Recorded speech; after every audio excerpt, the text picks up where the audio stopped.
নির্বাচনের পরিবেশ তো আলহামদুলিল্লাহ ভালো আছে, এখনো পর্যন্ত বলতে হবে ভালো আছে আজকের তারিখ অনুযায়ী।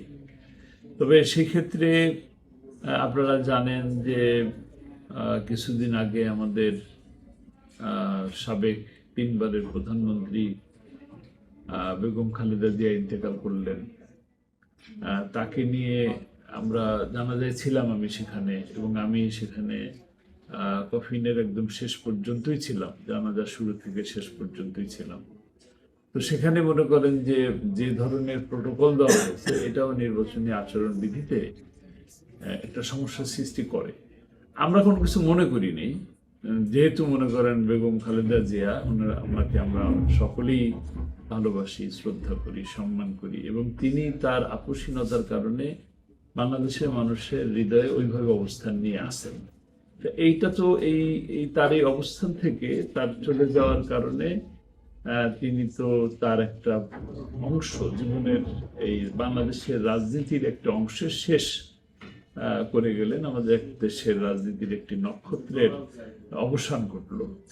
তো সেই জায়গা থেকে আবার বলতে হবে যে আমাদের বিএনপির বর্তমান যিনি ভারপ্রাপ্ত চেয়ারপারসন, তিনি যেভাবে আসছেন, তিনি যে গাড়িটা ব্যবহার করছেন, গাড়ির মধ্যে প্রতীক ব্যবহার হয়েছে, এগুলো আচরণবিধিতে সমস্যার সৃষ্টি হয়।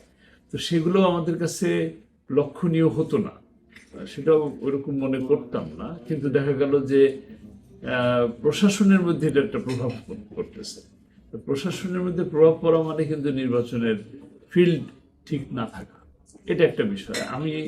তারপরও আমি বলবো যে কেন আপনি আমাকে ভোট দেবে, কারণ এই জেনারেশন, বিশেষ করে 24-এর যারা যোদ্ধা, যারা জীবন দিলেন এবং যারা এখন বেঁচে আছেন, যোদ্ধারা যারা জীবন দিলেন, তারা তো একটা স্বপ্নকে লালন করে জীবন দিলেন, বাংলাদেশটা বৈষম্য মুক্ত হোক, দুর্নীতি মুক্ত হোক, টেন্ডারবাজি মুক্ত হোক, চাঁদাবাজ মুক্ত হোক, দেশটা বিশেষ করে ভারতীয় আধিপত্যবাদ থেকে মুক্ত হয়ে ৭১-এর যে স্বাধীনতা, সেই স্বাধীনতাকে, সার্বভৌমত্বকে রক্ষা করার চেতনাকে তারা ধারণ করেছে। এই জেন জি, তারা মনে করে যে আমরা আগামীতে একটি সুন্দর সরকার চাই, যে সরকারটা দেশের সকল মানুষের জন্য কাজ করবে, বিশেষ করে বাংলাদেশের জন্য কাজ করবে।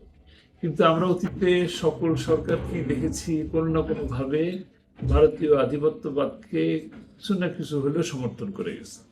এখন বাংলাদেশের বর্তমান প্রজন্ম চায় না, এই যে যেমন একদম একদম নগদের উপরে কথা হলো যে মুস্তাফিজুর রহমানকে ভারত যেভাবে ফিরিয়ে দিলেন, কন্ট্যাক্ট করার পরে কোনো কারণ ব্যক্তি রেখে, কারণ ব্যাখ্যা না করে এই যে ফিরিয়ে দিলেন,